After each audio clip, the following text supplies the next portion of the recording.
The Hall of Accord was never silent.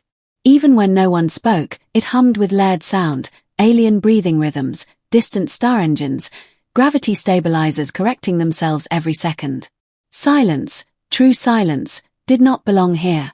So when the sound vanished, Commander Amora Cole noticed immediately. She stood alone at the center of the circular chamber, dark uniform crisp, posture steady, hands clasped behind her back. Around her, more than 300 representatives of the Galactic Union sat frozen, their forms locked in confusion. And at the highest tier, seated upon a floating throne of living crystal, the Empress Veilrix of Aurelian stared directly at Amora. Not with anger. With recognition. "You should not exist," the Empress said softly. The words echoed without amplification. The chamber's translation field hesitated, as if unsure whether those words were allowed. Amora did not move. She had been trained for this moment. Trained to breathe through fear. Trained to let silence stretch without filling it. "I exist," Amora replied calmly, "because humanity was invited." A ripple of discomfort spread through the chamber. Humans were still new to the galaxy. Barely 60 standard years since first contact. Still classified as volatile, emotionally unpredictable, and chronologically reckless. And Amora Cole was the first human ever allowed to stand alone before the full Union. The Empress descended. Not by walking, space itself folded gently beneath her feet, lowering her until she stood less than an arm's length from Amora. She was tall, luminous, her skin faintly glowing with patterns that shifted like slow constellations. Her eyes were ancient. Then the Empress reached out. She touched the metal badge on Amora's chest. The badge vibrated once. The room gasped. That symbol, Veilrix whispered, was lost with the Human Exodus Project. Amora's pulse spiked. Only 12 humans knew that name. "I don't know what you think you see," Amora said carefully, "but my mission is diplomatic." The Empress leaned closer. "I was there," Veilrix said. "When your people broke time." The chamber erupted. The meeting was suspended immediately. Amora was escorted, not arrested, but not free either, into a sealed chamber beneath the hall. The walls were smooth, dark, and old. Older than Earth's recorded history. The Empress arrived moments later, alone. "You are not afraid," Veilrix observed. "I am," Amora said honestly. "I'm just used to functioning anyway." That earned her a long look. "You carry a marker," the Empress said. "A human temporal seal. Your badge is not ceremonial. It is a lock." Amora's throat tightened. The badge had been in her family for generations. A relic from Earth's darkest century. She had been told it was symbolic. She was beginning to understand it was not. "What do you know about the Exodus Project?" Veilrix asked. Amora hesitated. "Officially, nothing. Classified beyond recovery." "Then I will tell you," the Empress said. "Because the galaxy remembers what humans tried to forget." She raised her hand. The room changed. Stars appeared, then collapsed inward. A simulation of reality folding in on itself. "Your species discovered temporal compression," Veilrix said. "Not time travel. Something worse. You learned how to remove yourselves from causality." Amora's breath caught. "That's impossible." "You did it anyway." The projection showed Earth, burning, wars, climate collapse, extinction-level desperation. "So you ran," Veilrix continued. "Not through space. Through elsewhen. You hid entire populations inside compressed timelines." Amora stared. "No record of this exists."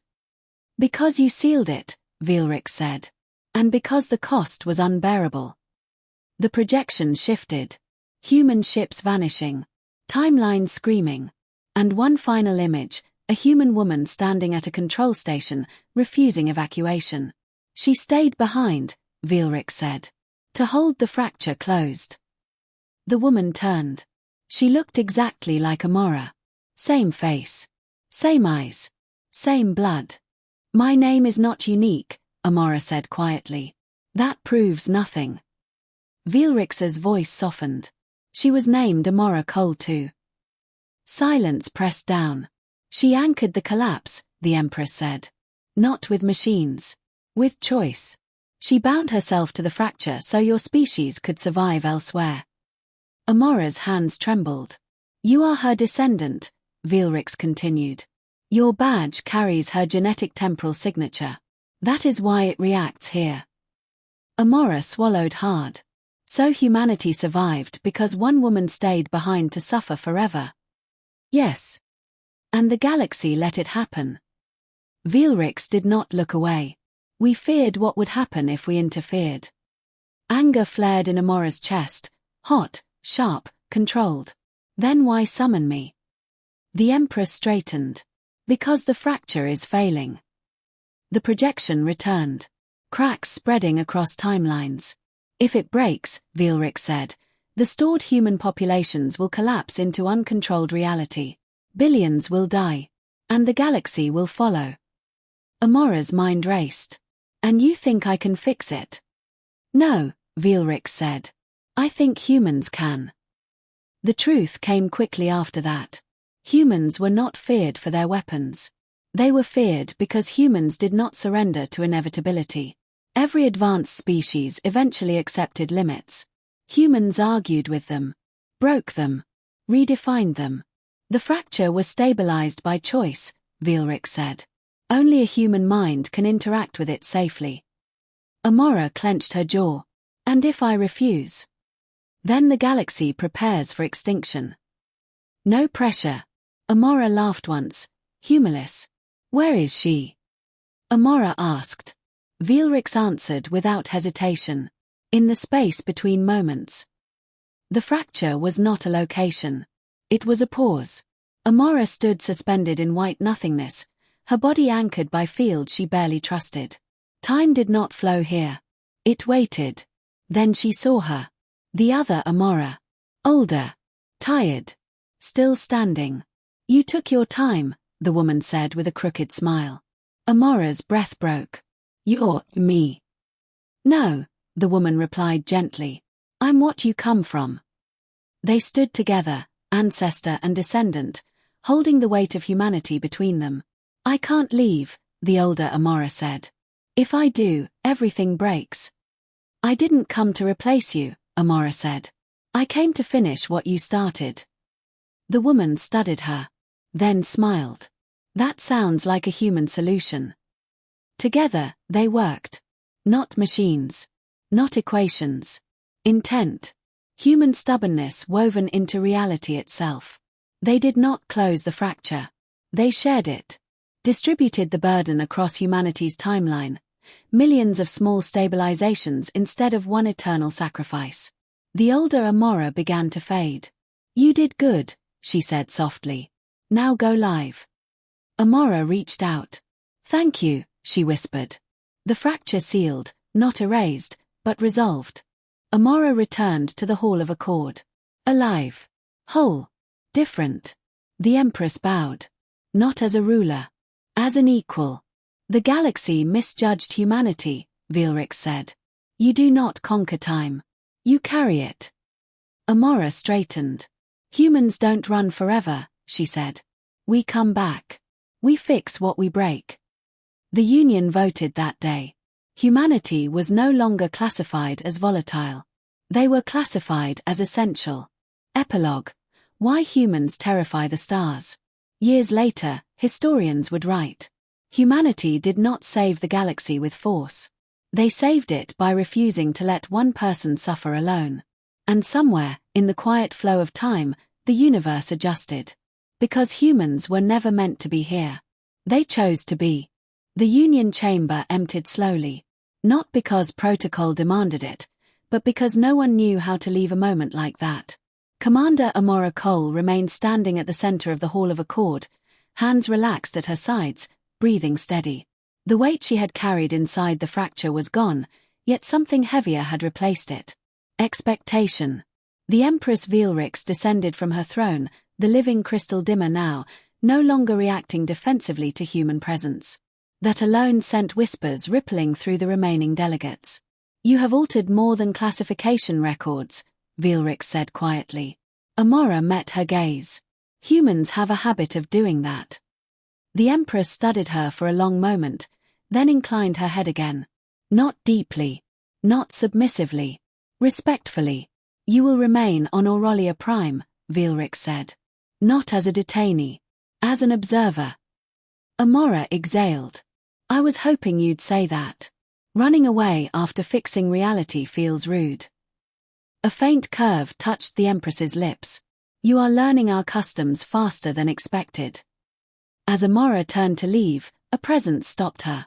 A tall delegate with layered silver skin and eyes like polished glass stepped forward. Archivist Threx, keeper of recorded galactic history.